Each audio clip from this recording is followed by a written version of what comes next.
A very good morning to all our Sports Today family members. And yesterday, after the halfway stage of the IPL, we saw part 2 resume.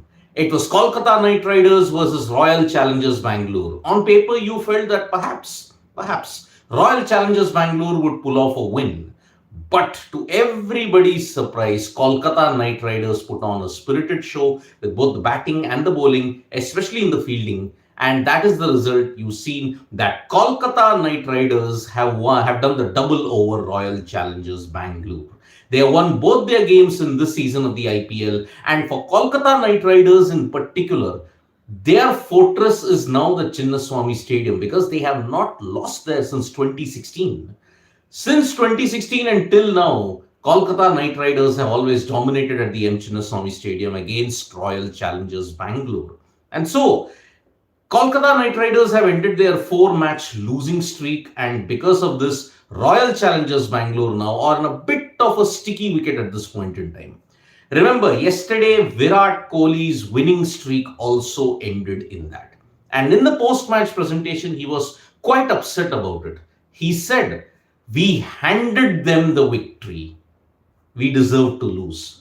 Those were the clear, blunt words that Virat Kohli used in the post-match presentation. He said, "We handed them the victory."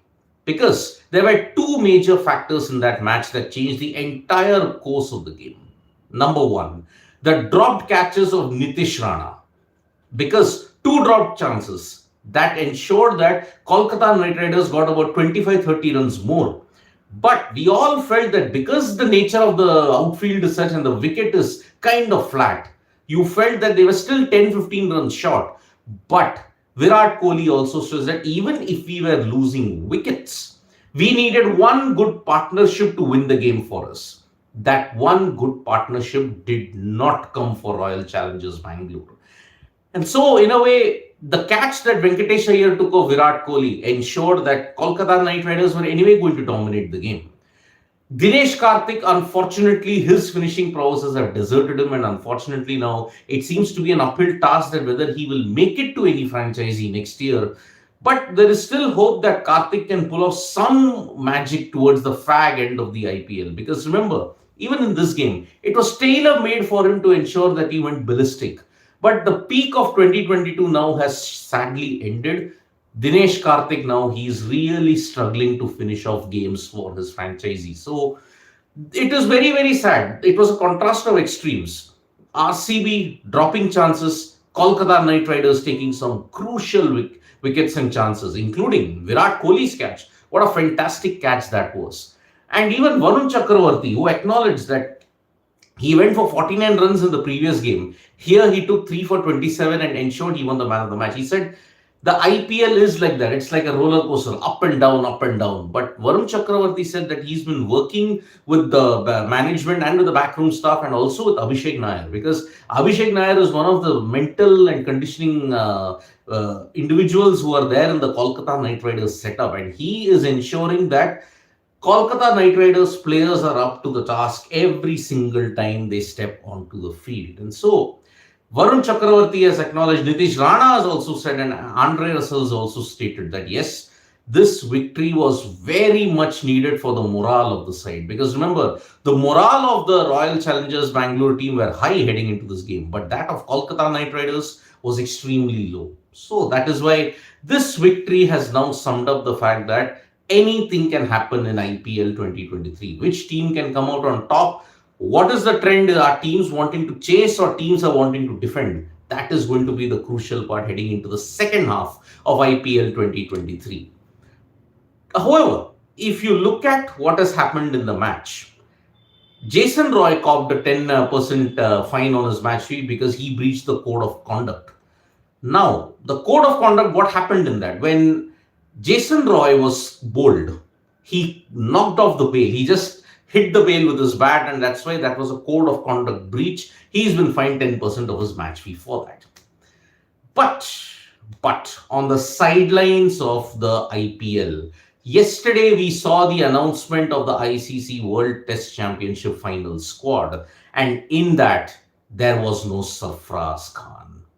Yes, Sarfaraz Khan, who has done so much in the domestic setup, he has he's been ignored by the Indian cricket team. On his Twitter handle, he just posted a heartbreaking emoji, which suggested that yes, he is very disappointed that he's not made it to the squad in the Indian cricket team squad. But at the same time, it was there. The indications were there that Sarfaraz might not be able to make it because he had done well in the Ranji Trophy. Great. Two great seasons in the Ranji Trophy. On a consistent basis, he's done very, very well. Centuries galore. He's managed to hit big runs. But at the same time, what do you do when your IPL performance is also not that great? And remember, you look at the debate that is going on between Sarfaraz and Ajinkya Rahane. Rahane, if you look at in his previous tour that he went there, he averaged just about 15. It was lower than Mohammad Shami's average of the bat, which was 17. Rahane coming back on the basis of one game suggests that the Indian cricket team wants an experience factor in that. But the experience factor also, if you look at the past records, Rahane's selection has not merited that much of a case, because Rahane, even in the domestic setup, had a very mixed. He had a very mixed Ranji Trophy. He had a very mixed Duleep Trophy. Yes, he may have led the team. He had scored a couple of centuries, but those centuries came against teams that actually were ranked lower, and they finished at the bottom of the table.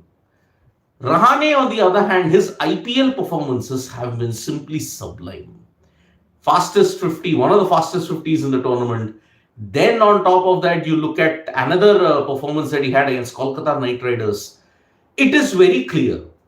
When was the last time anybody made a big entry into the Indian cricket team based on domestic performances? It took Mayank Agarwal 3 good years to break into the Indian cricket team despite having a great domestic record. But after that, he had some good seasons from 2017 onwards till 2019, 2020. But now he's out of the scheme of things. Sarfaraz, on the other hand, good seasons with Mumbai. But at the same time, his IPL performances have also not been that great. One spot was made vacant because of Shreyas Iyer's injury. Now it was a toss-up. Rahane, with his IPL performances, ensured that it is really, really going to be a great opportunity for him to have some redemption. Because remember, you go by his previous Sena experiences, Rahane has scored in tough conditions. But if you look at whatever has happened in the domestic circuit, it is now pretty much clear many players who do well in the domestic setup, they are not going to do well. They are not going to get selected in the Indian cricket team. Period. Sarfaraz will have to find a different way. But if he does it, great. If he doesn't, it's again one of those cases when domestic stalwarts have not managed to break through into the Indian cricket team. Then many will argue, what is the point of domestics? Perhaps it is to just build the talent pool and just ensure one or two players in that talent pool get a berth in the Indian cricket team. Because only one spot was debatable in that entire thing. You will argue that maybe Ridhiman Saha should have been picked in the World Test Championship final. But the selectors and the team management have made it clear that they have looked past Ridhiman Saha. Saha is totally, if you may say, he's in the past. Now the team is looking into the future. Let's see how Rahane shapes up in the World Test Championship final. Whether he plays in the 11, India will have to pick the right 11 because they didn't pick the right 11 in 2021. So that is about the cricketing situation that we have at this point in time. More cricketing news, if you look at it, Sri Lanka have raced to 414 for 1 with all the top 3 scoring centuries against Ireland. Remember, this is day 4. It has been impacted by rain in Gaul. So let's see how that shapes up to be. On the other hand, we are getting reports that Washington Sundar has been ruled out of the IPL due to an injury. Now, how it is, what is the nature of the injury? Who will be the replacement? We will all come to know pretty shortly. So, Washington Sundar, we are getting reports that he's been ruled out of IPL 2023. So, that is one major blow that Sunrisers Hyderabad are facing. It's yet another injury. That is the problem. It's yet another injury woes for Washington Sundar. Last year, he missed a lot of games because of a split webbing. Here, we are seeing that he's got a hamstring injury. Oh boy, Washington Sundar and injuries. It's really, really, you have to feel sorry for him. You really have to. From cricket, let us move our attention to other sports. And yesterday, Manchester City ensured that they are on the cusp of winning the Premier League title because they absolutely thrashed Arsenal 4-1. I mean, it was a splendid performance from Kevin De Bruyne and Erling Haaland because their goals ensured that Manchester City are just trailing Arsenal by 2 points. But remember, they have played 2 games less. So that is why now Manchester City are on the cusp of ensuring that they take a lead towards the fag end of the Premier League because Arsenal would just be ensuring that they have to play catch up now because they have not beaten Manchester City at all in this Premier League season. So that is why Arsenal are facing an uphill task. On the other hand, Real Madrid lost 4-2 yesterday to Girona, and remarkably, they suffered a 76-year first. Not since 1947 has one player scored 4 goals against them in the La Liga, and it happened on that day. Although Robert Lewandowski achieved 4 goals against them in the Champions League, but that was in 2013 and it was for a different team.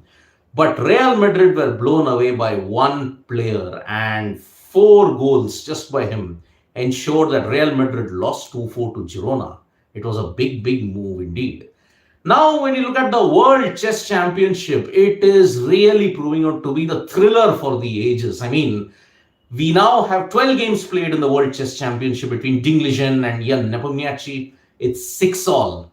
Today is game number 13, and after that it will be game number 14. If both the games ends in a draw, we go into the rapid tiebreakers. If the 4 rapid games ends in a draw, we go into the 4 blitz games. If the blitz games ends in a draw, then the title will be decided by sudden death Armageddon.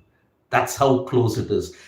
Dinglegen won yesterday with white pieces with 6-6 now. That is the score. Jan Nepomniachtchi blundered and he resigned. So the World Chess Championship is really proving to be a classic battle for the ages.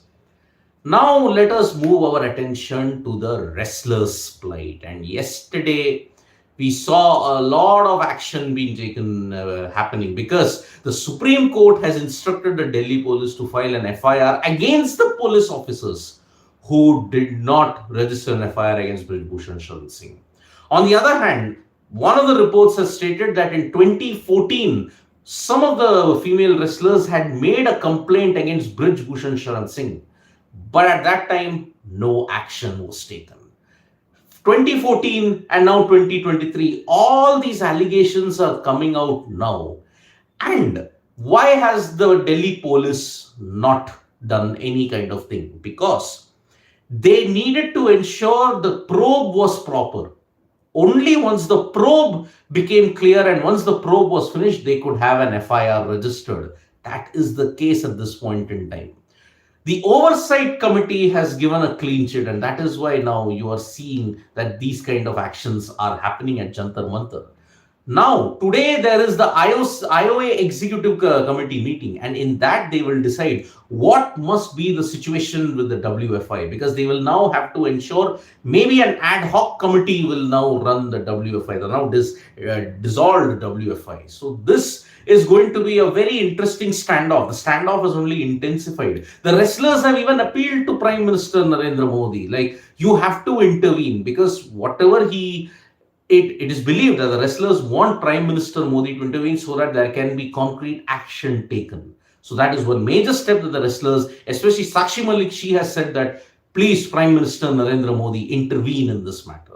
So that is the current situation that the wrestlers are having. It's only intensifying with every single day, and Brij Bhushan Sharan Singh may be that there is no room to escape at this point in time.